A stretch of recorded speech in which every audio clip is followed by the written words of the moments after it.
안녕하세요. 저는 30대 중반의 아줌마입니다. 얼마 전 재혼을 해서 새로운 인생을 살고 있는 세대이기도 하고요. 제가 왜 사연의 글을 쓰게 됐는지 소개를 듣고 눈치를 채신 분들도 계시겠죠? 바로 제 전 남편과 전 시댁과 얽힌 이야기를 전해드리기 위해서랍니다. 그럼 제 인생 이야기와 시댁의 만행 고발을 시작해 보겠습니다. 엄청 재밌을 테니 끝까지 들어주세요. 저는 눈에 띄거나 특별하지 않은 매우 평범한 사람입니다. 부모님은 제가 어린 시절에 이혼을 하셨고 줄곧 아빠와 둘이서 살아왔어요. 부모님의 이혼 사유는 자세히는 모르지만 엄마의 외도라는 것을 중학교 때 알게 됐습니다. 할머니가 돌아가시기 전에 제가 병원에서 궁금한 게 있다면서 부모님에 대한 이야기를 꺼내서 들었거든요. 평범하게 성장한 저는 전문대학을 나와 작은 중소기업에서 일하게 됐습니다. 평범하게 연애도 몇 번 했고 30대 초반에는 2년 넘게 사귀던 남자친구와 결혼하기로 했어요. 저와 비슷한 중소기업에 다니는 남자였는데 닮은 점이 많아 서로에게 더 끌렸던 것 같습니다. 그래서 양가 부모님께 인사를 드리게 됐는데 예비 시댁에 가봤더니 생각보다 부자여서 놀랐습니다.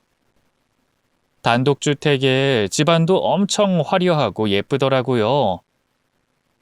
남자친구에게 이렇게 부자인 걸 왜 티내지 않았냐고 물었더니 시아버지가 돌아가시며 남긴 유산으로 마련한 집이고 시어머니의 재산이니 굳이 말할 필요를 느끼지 못했다네요. 들어보니 시아버지의 사망보험금과 여러 가지 재산을 증여받게 돼 집 한 채를 가지고 있는 게 전부라고 하더군요. 저는 행여나 부잣집 아들이어서 결혼을 반대하시면 어쩌나 싶었는데 시어머니는 저희 결혼을 허락하시되 자신에게 기댈 생각은 하지 말라고 하셨습니다. 중소기업 다닌다고 했지? 그럼 모아둔 돈도 별로 없겠네. 내 아들도 마찬가지고. 둘이 알아서 살림집 차리고 살 수 있겠냐? 난 아무것도 못 해주니까 둘이 알아서 해라. 그럼 결혼을 허락해주마. 네, 어머님. 저랑 희민 씨는 양가 부모님께 도움 받지 않고 결혼하기로 했어요. 허락만 해주시면 저희끼리 알아서 준비할게요. 그래. 뭐 그런 생각 가지고 있다니 기특하구나. 그럼 너희끼리 알아서 준비해라. 싱겁게 허락을 받긴 했지만 남자친구와 결혼하게 된 걸 크게 기뻐했습니다. 저도 이제 유부녀가 돼 가정을 꾸리고 나중엔 아이까지 낳게 될 테니 가슴이 설레더라고요. 그래서 저희는 각자 대출을 받아서 전세 아파트와 혼수를 마련했답니다. 비록 빚으로 마련하긴 했지만 4, 5년 동안 고생하면 빚을 다 갚고 이세를 낳아 단란한 가정을 꾸릴 수 있을 거라는 믿음이 있어 행복했어요. 그런데 결혼 이후 문제가 시작됐습니다. 시어머니와 시누이가 저희 집에 자주 찾아와서 잔소리를 하셨는데 정도가 심했습니다. 제가 회사를 다니느라 살림이 조금 지저분할 때가 가끔 있었는데 그럴 때마다 기가 막히게 타이밍을 맞춰 찾아오셨어요. 너는 애가 왜 이렇게 지저분한 거냐? 내가 거실 바닥을 걷는데 발바닥에 먼지가 쩍쩍 달라붙는 기분이야. 도대체 청소를 언제 한 거냐? 어머님 죄송해요. 제가 회사에서 매일 야근하는 바람에 청소할 시간을 놓쳤어요. 늦은 밤에 청소기 돌리면 이웃집에 민폐라서. 핑계 좋다. 넌 이빨이 없으면 잇몸으로 씹어먹는다는 말도 모르냐? 청소기를 돌리기 눈치 보이면 빗질을 하든 걸레질을 하든지 해야 할 거 아니야. 빨래통도 꽉 찼네. 쉰내 나는 거 봐라. 아유, 내가 이 집에 오면 늘상 화만 난다. 어머님, 깨끗하게 치우고 살게요. 그런데 저도 남편이랑 똑같이 직장 다니는 사람이잖아요. 살림도 똑같이 해야 하는 게 순리인데 저한테만 화내시는 건 바람직하지 않은 것 같습니다. 저는 시어머니의 잔소리를 그만 듣고 싶어서 확실하게 대답했습니다. 그런데 제 대답이 독이 돼 돌아왔어요. 이거 아주 웃기는 애네. 애미 없이 컸다더니 싹퉁 바가지가 장난 아닌데. 야, 네 애미 바람나서 이혼했다며? 그래서 호래비 밑에서 그따위로 큰 거냐? 어른한테 무식하게 대들어도 된다고 배우기라도 한 거야? 어머님, 여기서 그런 말이 왜 나와요? 정말 너무하세요. 너무하는 건 이 집 꼬락선이야. 당장 청소랑 빨래하고 주방도 싹 치워라. 시어머니가 이렇게 1차전을 치르고 나면 옆에 있던 시누이가 팔짱을 끼고 2차전에 돌입했습니다.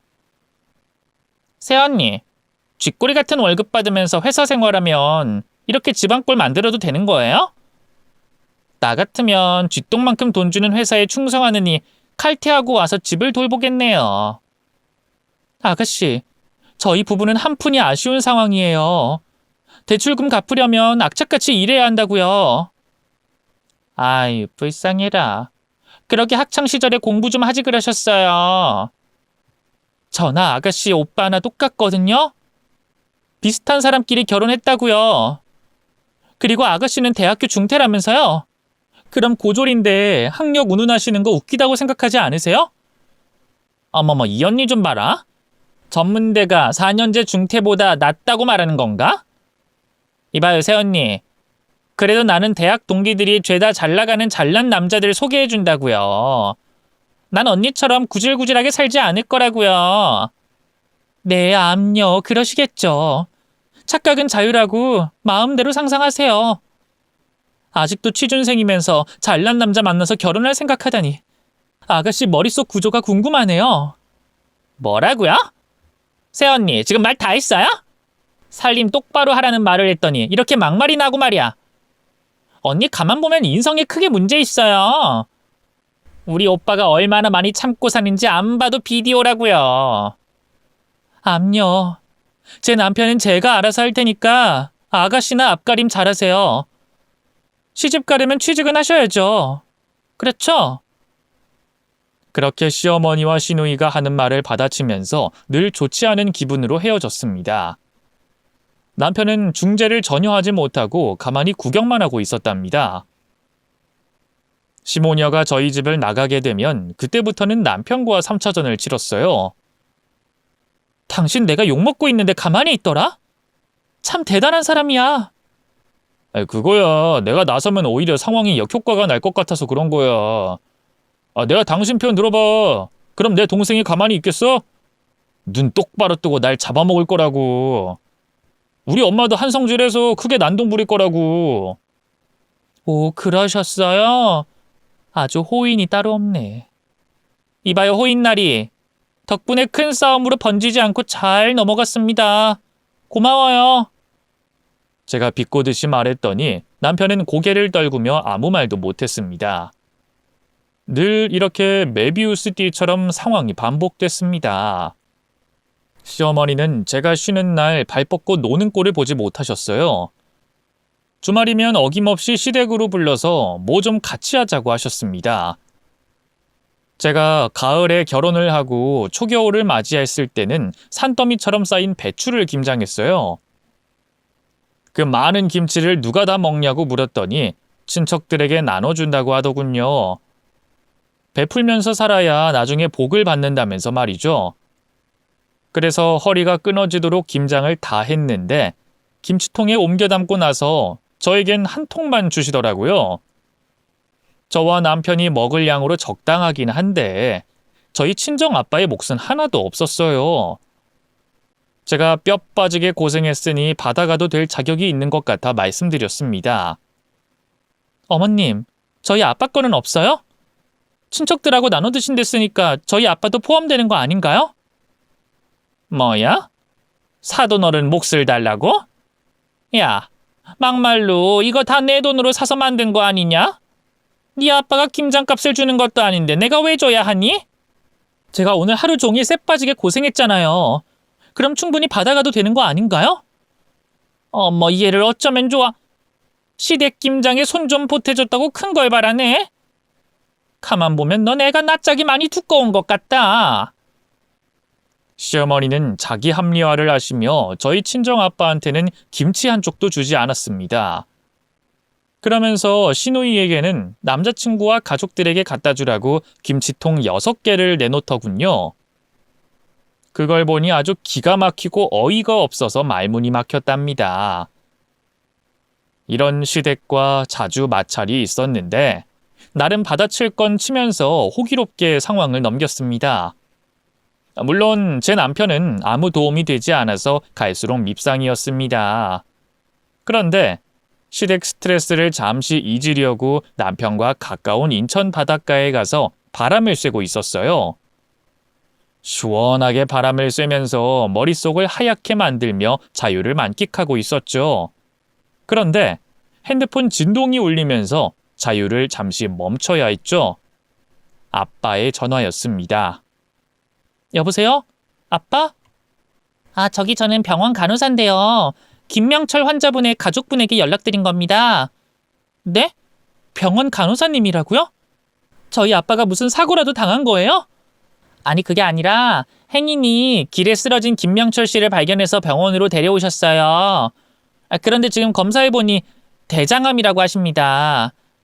지금 김명철 씨는 수면 중이신데 보호자님이 빨리 오셔서 치료에 대해 상의하고 시작해야 할 것 같아서요. 우리 아빠가 대장암이라고요? 많이 심각한 거예요? 그건 오셔서 의사 선생님께 자세히 들으세요. 그럼 이만 끊을게요. 간호사의 전화가 끊어지자 저는 어안이 벙벙했고 온몸이 사시나무처럼 떨렸답니다. 남편이 다급하게 제 손을 잡고 차로 태워줘서 병원까지 가게 됐죠. 이윽고 입원실에서 주무시고 있는 아빠의 모습이 보였습니다. 그동안 제가 신경을 쓴다고 했는데 몰골을 보니 제가 엄청난 불효녀라는 걸 깨달았답니다. 일이 이렇게 될 때까지 아무것도 몰랐다는 게 정말이지 한심하고 부끄러웠습니다. 그래도 빨리 치료하면 괜찮아지리라 믿고 의사 선생님과 상담을 했습니다. 아빠의 대장암은 4기고 생존율이 50%도 되지 않는다고 설명했어요. 항암 치료와 수술을 해도 확실하게 쾌차하실지는 확신할 수 없다고 했죠. 저는 50% 정도 살아남는 병이라면 분명히 아빠도 그 안에 포함되는 사람일 거라 믿고 의사 선생님께 아빠를 살려달라고 부탁했습니다. 그리고 바로 항암 치료를 진행하게 됐답니다. 암 크기를 줄이고 수술해야 한다 해서 바로 치료비를 결제하고 아빠를 지켜봤죠. 아빠는 항암 치료를 받고 나서 자신 걱정은 하지 않고 저에게 비싼 병원비를 내게 해서 미안하다고 사과부터 하셨습니다.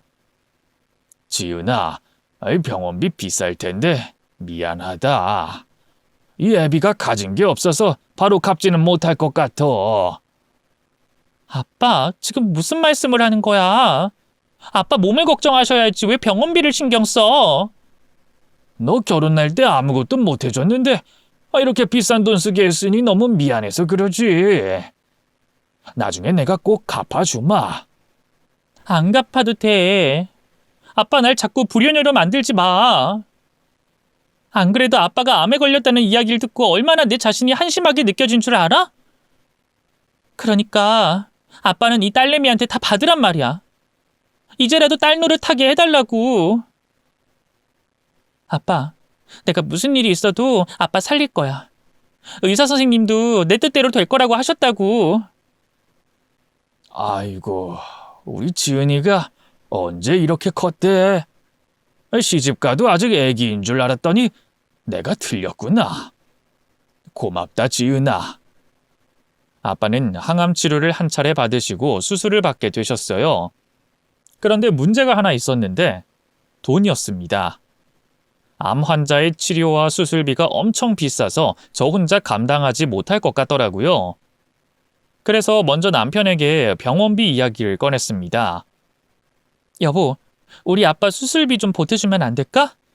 수술 후에도 항암 치료비가 꽤 많이 들 것 같아. 한 5천만 원만 빌릴 수 없을까? 뭐? 5천? 당신 나랑 장난해? 내가 무슨 돈이 있다고 그런 소리를 하는 거야? 그리고 보험은 뒀다 뭐 할 건데? 암보험을 들어놓지 않아서. 내가 무지해서 이렇게 됐어. 여보, 당신 숨겨둔 돈 없어? 조금이라도 말이야. 정말 왜 이래? 당신 아버지 병원비를 왜 나한테 달라는 거야? 뭐? 우리 아빠가 당신한테 아무것도 아닌 거야? 당신 왜 말을 그렇게 해? 그냥 말이 그렇다는 거지. 당신은 우리 엄마가 암에 걸리면 수천만 원 턱 내놓을 수 있어? 입장 바꿔서 생각해봐. 당연하지. 아무리 시어머니가 미워도 그 정도는 해야 한다고 봐. 그러셔? 당신 마음은 고맙게 받을게. 근데 나한텐 돈 한 푼 없으니까 당신이 알아서 해결해. 남편은 저에게 큰 실망을 주는 대답을 하고 돌아섰습니다. 화가 났지만 지금은 그럴 때가 아니라 한시라도 빨리 아빠의 수술비를 마련하는 게 급선무였답니다. 그래서 시댁으로 찾아가 시어머니한테 부탁의 말씀을 드렸어요. 어머님, 저희 아빠가 지금 병원에 계세요. 대장암 4기라네요. 그 수술비가 필요해서 그런데 빌려주실 수 있을까요? 뭐? 네 아빠 암 걸렸니? 나이가 아직 60인데 아픈 거야? 역시 가는 데는 순서가 없다더니. 야, 나는 먹고 죽을래야 돈 없다. 그러니까 괜히 기대하지 말아라. 어머님, 조금 더 안 될까요? 제가 지금 정말 급해서 그래요. 얘가 왜 이래? 누가 보면 네가 나한테 돈이라도 맡겨놓은 줄 알겠다. 그만 징징거리고 그만 나가라.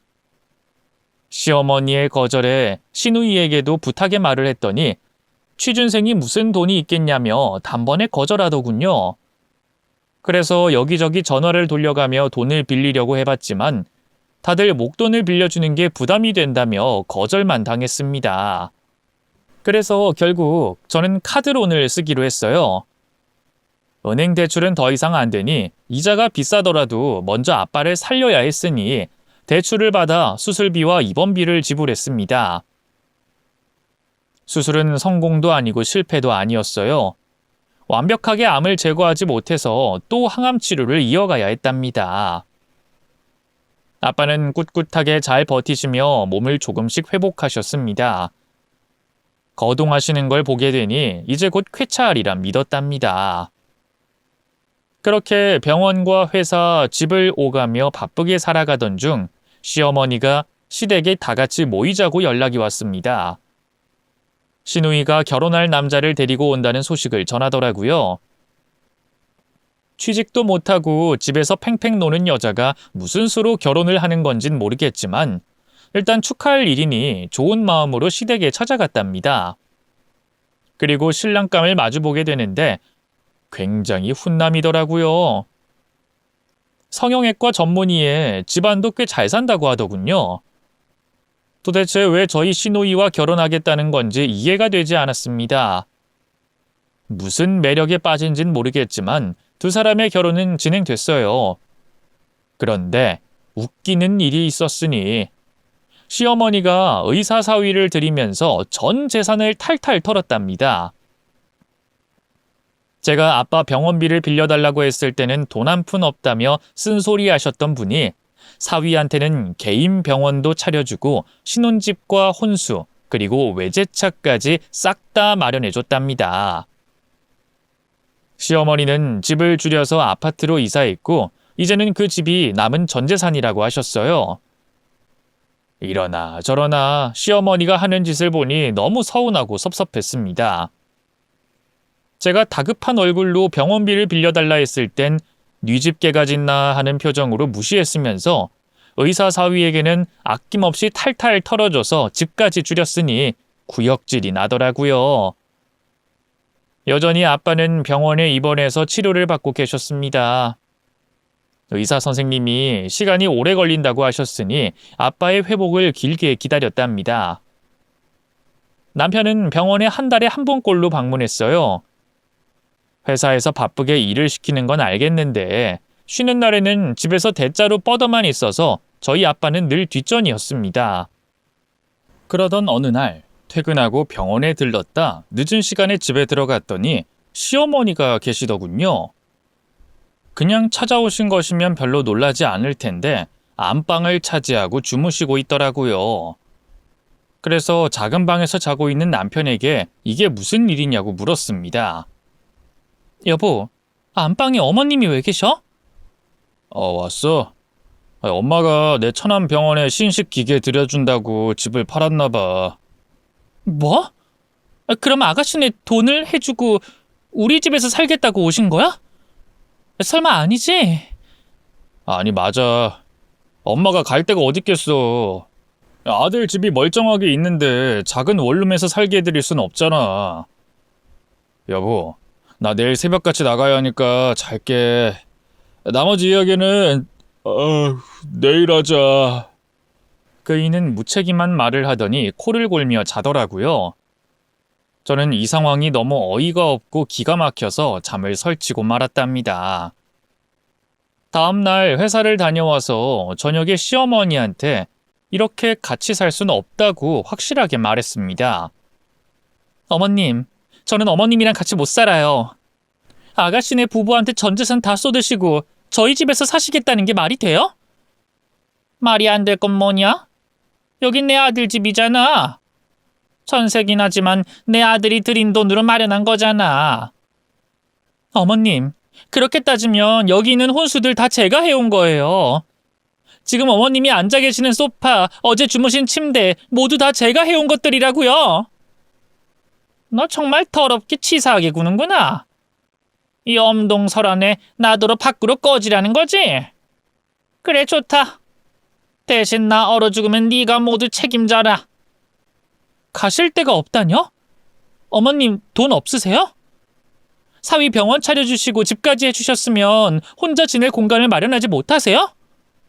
당연히 없지. 의사 사위 보는데 전 재산 바치는 건 당연한 거 아니냐? 여하튼 나는 갈 데 없으니까 여기서 비비고 살 거다. 힘없는 노인네 내쫓으면 내가 동네방네 너 욕하고 다닐 거야.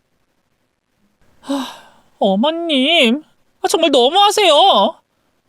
제가 아빠 병원비 빌려달라고 했을 때는 돈 없으시다고 길길이 날뛰셨던 거 기억 안 나세요? 저 그때 엄청 서운했지만 다 참고 넘어갔어요. 근데 사위한테 싹 다 넘겨주시고 저희 집에서 같이 사시겠다고요? 어머님, 제 입장에서는 생각을 아예 안 하시나 봐요. 뭐? 서운? 야, 네 애비 치료비를 내가 대주는 게 말이 되냐? 막말로 네 애비가 나한테 무슨 도움이 될 건데. 내 사위처럼 나중에 성공해서 호강시켜줄 것도 아니잖아. 그리고 또 대장암 사기라며. 치료에도 저승갈 확률이 있는 사람한테 뭐하러 헛돈을 쓰겠냐고. 어머님 또 말을 막 하시네요. 한 번만 더 아빠에 대해 막말하시면 저 가만히 있지 않겠습니다. 아이고 무서워라. 토끼 눈을 뜨고 시애미한테 대드는 꼬라지를 보니 진짜 가관이다. 서운이 어쩌고 하면서 날 가르치려고 들지 마라. 한마디만 더 하면 니년 내 아들 집에서 내쫓아버릴 줄 알아. 알아들었으면 지랄 말고 밥이나 해. 나 배고파. 저는 시어머니의 정신 나간 태도에 더는 대화하고 싶지 않았습니다. 그리고 밥을 하는 것도 싫었죠. 그래서 그냥 아빠가 계신 병원에 가서 밤을 보냈답니다. 남편은 제가 시어머니를 내보내라고 해도 꿈쩍도 하지 않았어요. 아니, 아예 시어머니 편에 서서 같이 살기 싫은 제가 나가야 되는 거 아니냐고 하더군요.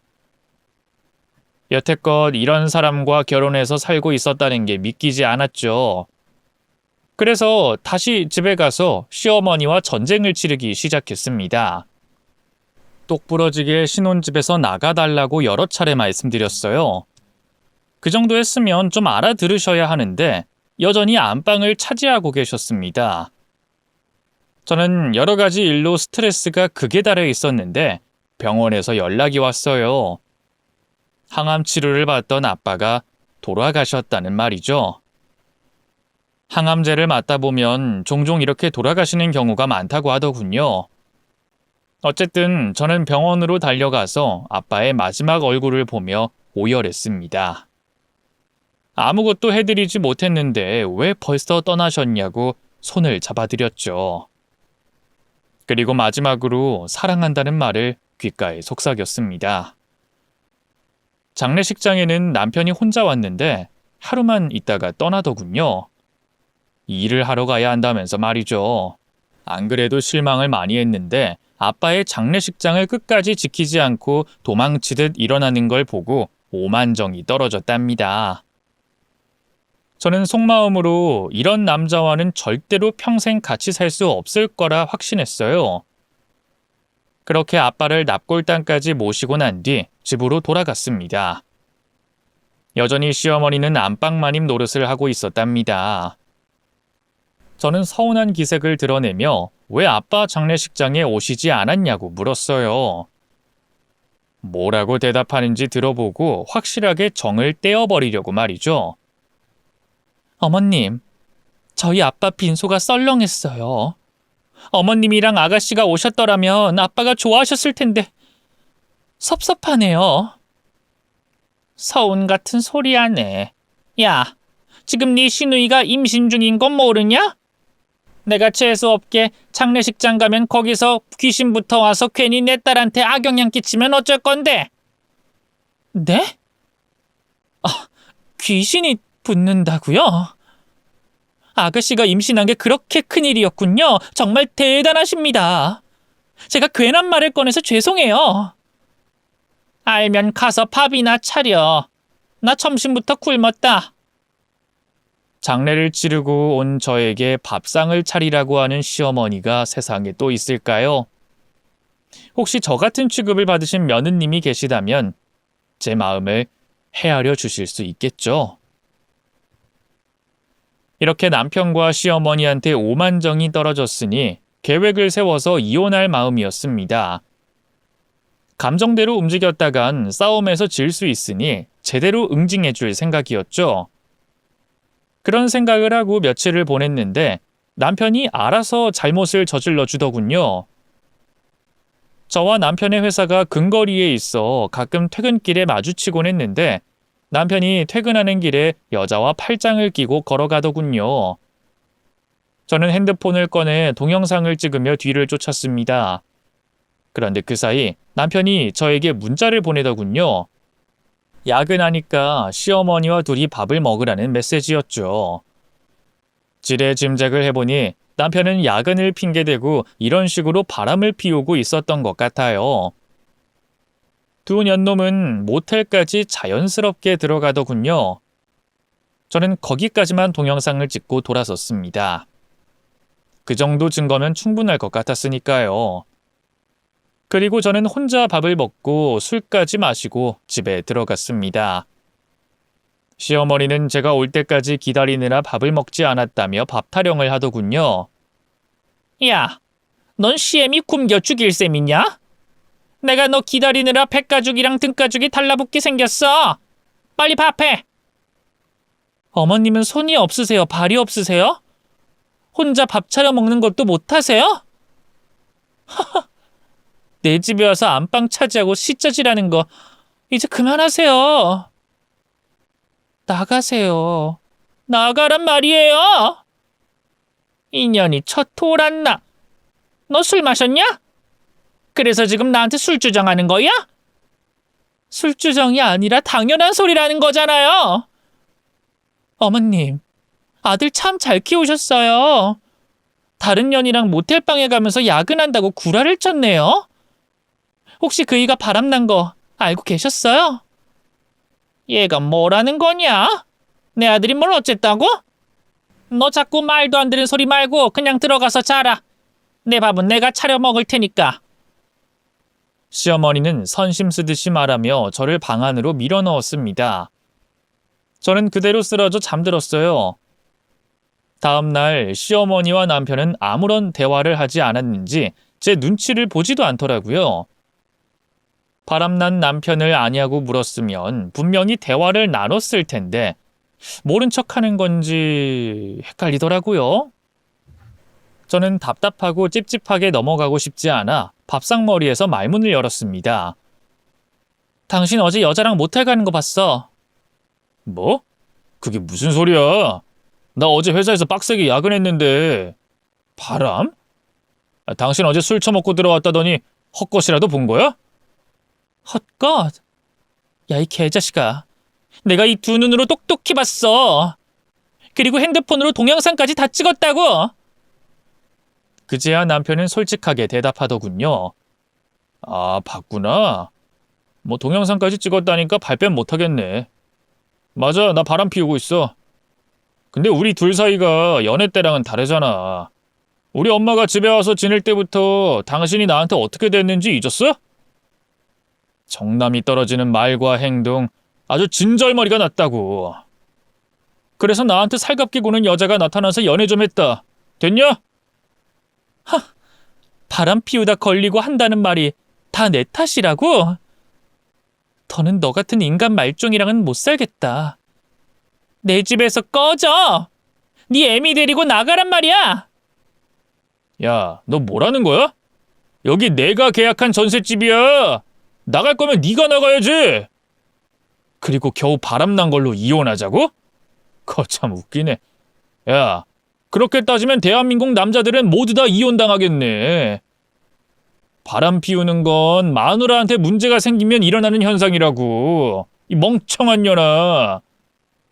그리고 내가 바람 피운 게 불쾌하면 너도 나가서 바람 피워. 너나 나나 대출금은 다 갚고 이혼하는 게 낫지 않겠어? 그때까지 버티든지 네가 나가서 혼자 살란 말이야. 이런 개가 싼 똥보다 못한 기생충 자식아. 바람나서 하는 말이 맞바람을 피우라고?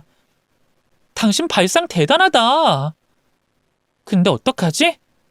난 너랑 똑같은 기생충이 아니거든. 저는 며칠 전에 구비해둔 이혼 서류를 들고 나와서 찢어버렸습니다. 합의 이혼이 아닌 소송으로 개박살 내주겠다고 경고했어요. 그러자 남편과 시어머니는 어이가 없다는 표정을 짓더니 마음대로 하라고 하더군요. 예, 너 이 정도도 이해 못하는 애였니? 그렇게 꼬우면 네가 나가라. 이 집은 내 아들 집이니까 네 년이 나가라고. 이혼 소송을 하든 말든 알아서 하고. 어머님, 아직 제가 큰 걸 오픈하지 않았네요. 여기서 나가야 할 사람은 제가 아니라 두 사람이에요. 내가 이 집 샀다고요. 쟨 뭐라는 거냐? 아직 술이 덜 깼나? 이 아파트가 왜 네 거야? 저는 핸드백에 있던 집문서를 꺼냈습니다. 사실 얼마 전 보험회사에서 연락이 왔습니다. 돌아가신 아빠의 사망보험금을 왜 수령하러 오지 않냐고 말이죠. 저는 아빠가 보험을 들어놓은 게 없다고 했는데 한두 개가 아닌 여러 개의 사망보험금을 들어놓으셨답니다. 매달 100만 원 가까이 되는 돈을 납부하고 계셨다네요. 아빠는 자신이 물려줄 게 없으니 저를 위해 사망보험을 여러 개 들어놓으신 모양이었습니다. 저는 눈물을 머금고 아빠가 남겨준 막대한 보험금을 수령해서 제가 사는 집의 주인을 만나 아파트를 사버렸답니다. 남편은 전세 세입자이기 때문에 집주인이 바뀐 걸 까맣게 모르고 있었어요. 여하튼 제가 이 집의 주인이니 당장 꺼지라고 두 모자에게 소리를 꽥 질렀습니다. 그러자 시어머니가 놀란 눈으로 말하더군요. 새아가, 네가 이 집을 샀다고? 사돈 어른 보험금이 얼마나 나온 거니? 예, 이럴 게 아니라 우리 저녁에 외식하는 게 어떠니? 밥 먹으면서 이야기 나누면 좋지 않겠어? 어머님, 제가 보험금 받았다고 하니까 바로 꼬랑지 내리는 거예요? 왜? 뭐 콩고물이라도 떨어질까 봐요? 아니요. 어머님, 저는 두 사람에게 아무것도 못 줘요. 우리 아빠 병원비 아깝다고 등 돌린 개 같은 당신들에게는 욕 말고 줄 게 없다고요. 여기 내 집인 거 확인했으면 둘 다 나가요. 당장 내 눈앞에서 사라지라고. 남편도 상황 파악을 하고 나자 저에게 잘못했다고 빌더군요. 돈 앞에선 장사 없다는 말을 현실로 체감하는 순간이었죠. 여보, 우리 대화로 풀자. 내가 바람 피운 건 정말 잘못했어. 다시는 그 여자 만나지 않을게. 왜? 내가 돈벼락 맞은 걸 알게 되니까 쉽게 버리지 못하겠어? 남 주긴 아깝니? 아이 여보, 내가 잘못했다고 하잖아. 우리 둘이 이 집에서 쌓은 사랑과 추억이 얼마나 많아. 그리고 당신이 매번 문제 삼는 우리 엄마는 당신이 집 한 채 해드려서 내보내면 되지 않겠어? 당신 얼굴에 철판 둘렀어? 아주 가관이다. 난 무조건 이혼할 테니까 그런 줄 알고 당장 내 집에서 나가. 어머님도 짐 챙겨서 나가세요.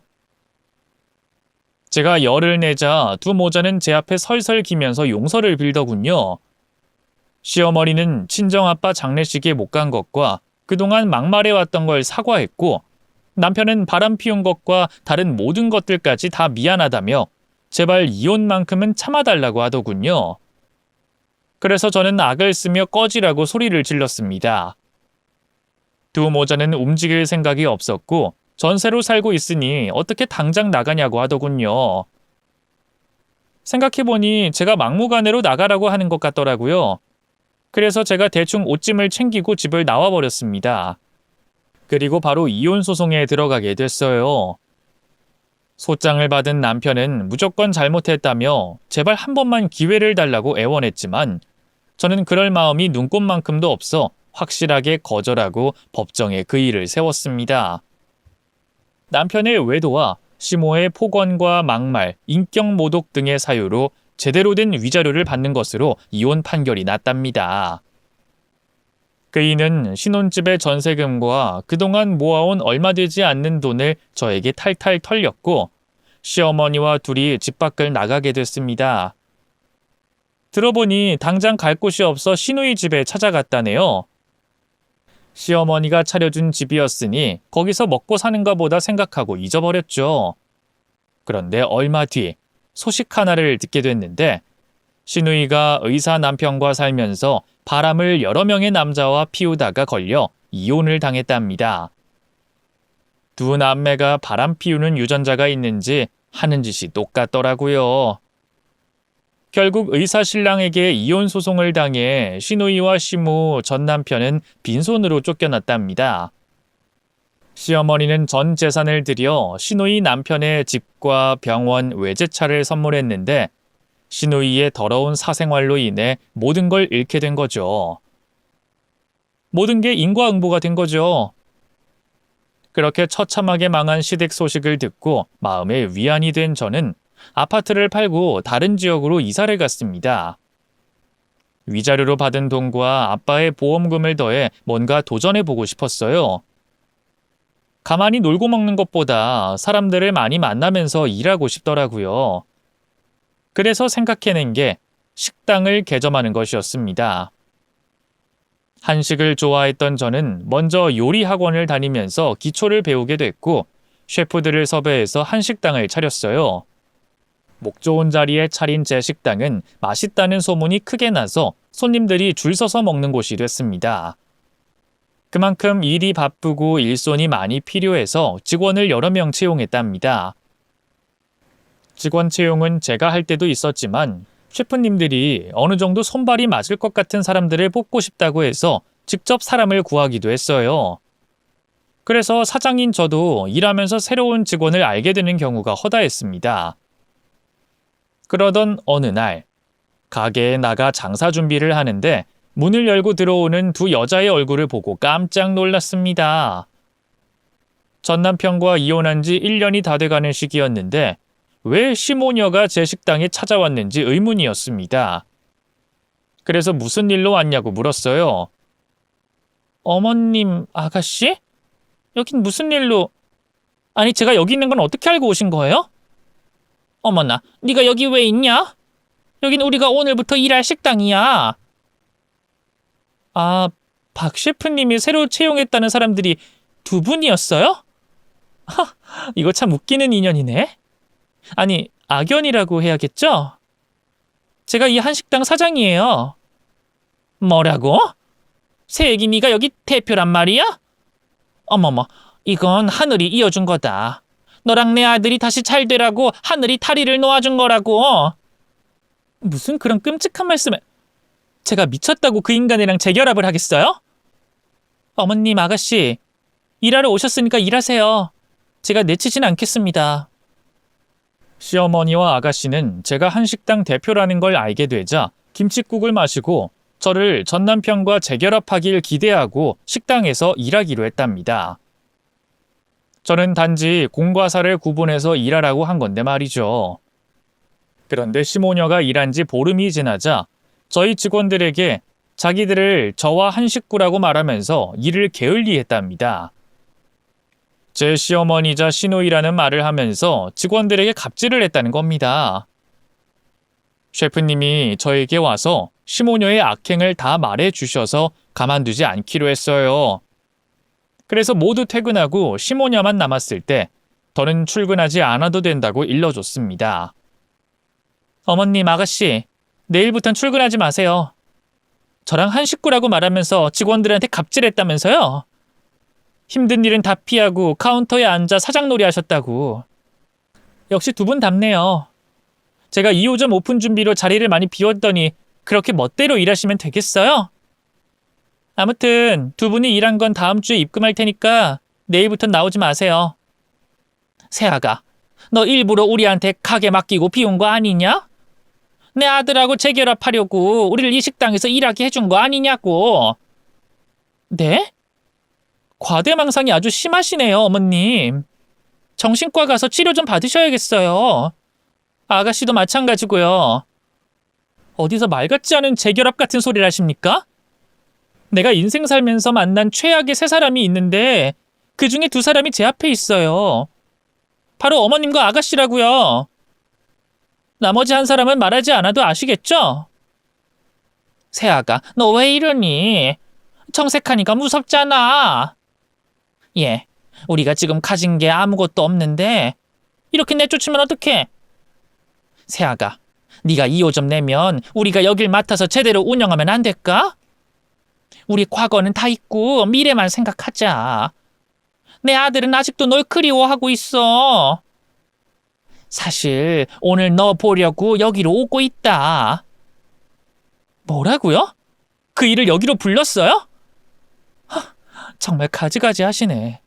이봐요들, 그냥 좋은 말로 할 때 꺼져주세요. 제 전남편이 여기로 오는 건 불쾌하니까 오지 말라고 하시고요.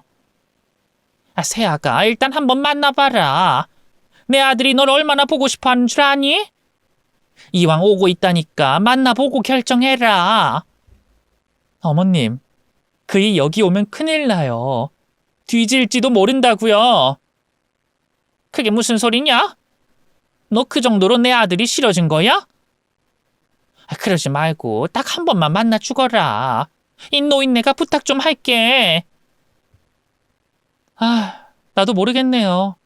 그래요. 오고 있다니 제가 뭘 어쩌겠어요. 이윽고 전 남편이 제 식당 안으로 들어오더군요. 제 얼굴을 보더니 한박 웃음을 지으며 두 팔 벌리며 다가왔습니다. 그런데 저에게 오기 전에 누군가의 손에 목덜미를 잡혔어요. 제가 사귀고 있는 현재 남자친구한테 말이죠. 제 식당 옆집에 양식집을 운영하는 사장이었는데 항상 퇴근할 때 저를 데리러 왔답니다. 제 남자친구는 격투기 선수로 활약하다가 은퇴하고 요리 쪽으로 빠진 남자였어요. 또 제가 전 남편과 전 시댁이 어떤 인간들이었는지 적나라하게 말해줬기 때문에 이를 바득바득 갈면서 눈에 띄면 가만두지 않겠다고 노래를 부르고 있었답니다. 그런데 눈앞에 제 전 남편과 시모녀가 있으니 얼마나 열불이 났겠어요. 전 남편은 저에게 말을 붙이지도 못하고 제 남자친구에게 돼지게 얻어 터졌습니다. 네가 내 여친을 힘들게 한 개자식이냐? 너 오늘 잘 걸렸다. 내가 니놈 언제 만나나 학수고대하고 있었는데 오늘이 날인가 보다. 네 가족들 앞에서 작별 인사해라. 다음 세상에서 만나자고. 뭐야 당신?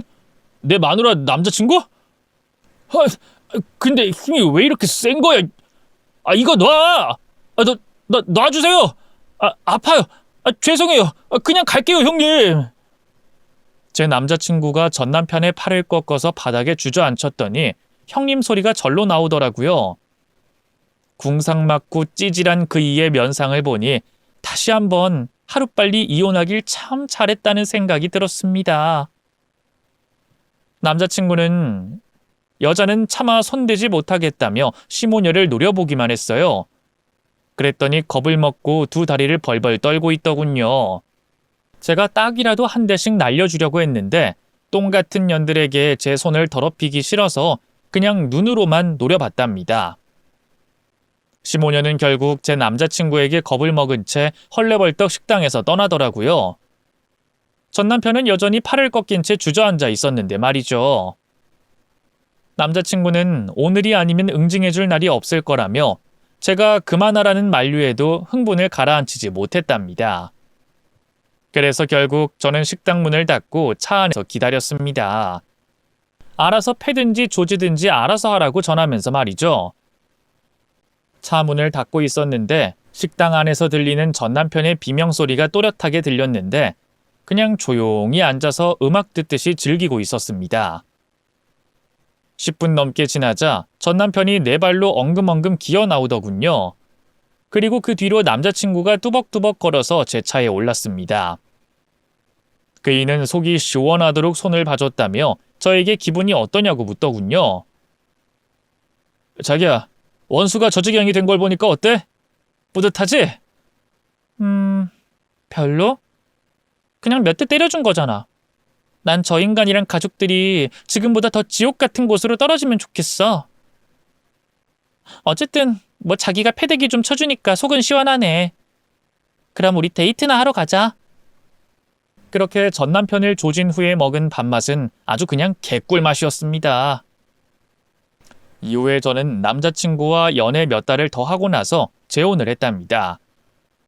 저와 그이는 둘 다 재혼이어서 따로 결혼식은 올리지 않았어요. 어차피 올 사람도 거의 없고 둘 다 조용한 걸 좋아해서 그렇게 했죠. 그래서 신혼집을 멋진 주택으로 마련해서 남편과 행복하게 살게 됐고 이듬해 남편을 닮은 딸아이를 낳았습니다. 딸은 아빠 닮으면 잘 산다고 하니 저는 아주 기분이 좋았는데 그이는 딸이 자기 얼굴과 너무 많이 닮아서 나중에 시집을 갈 수 있을지 걱정이라고 우스갯소리를 하더라고요.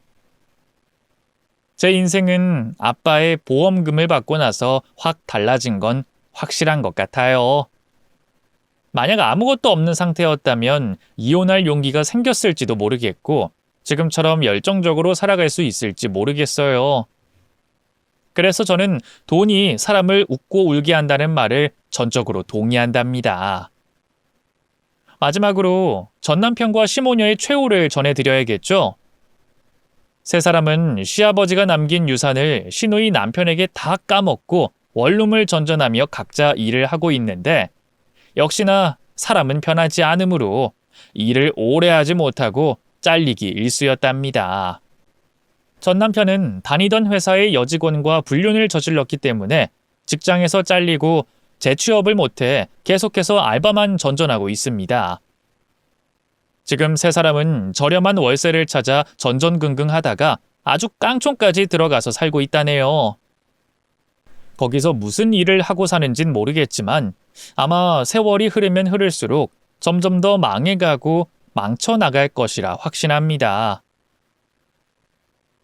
지금까지 제 전남편과 시모녀와의 웃기고 기가 막힌 사연을 적어봤는데요. 이렇게 글로 써보니 평범하지 않은 경험은 확실한 것 같네요. 그럼 많은 분들이 통쾌감을 느끼셨으리라 믿고 저는 이만 물러가겠습니다. 끝까지 들어주셔서 감사합니다.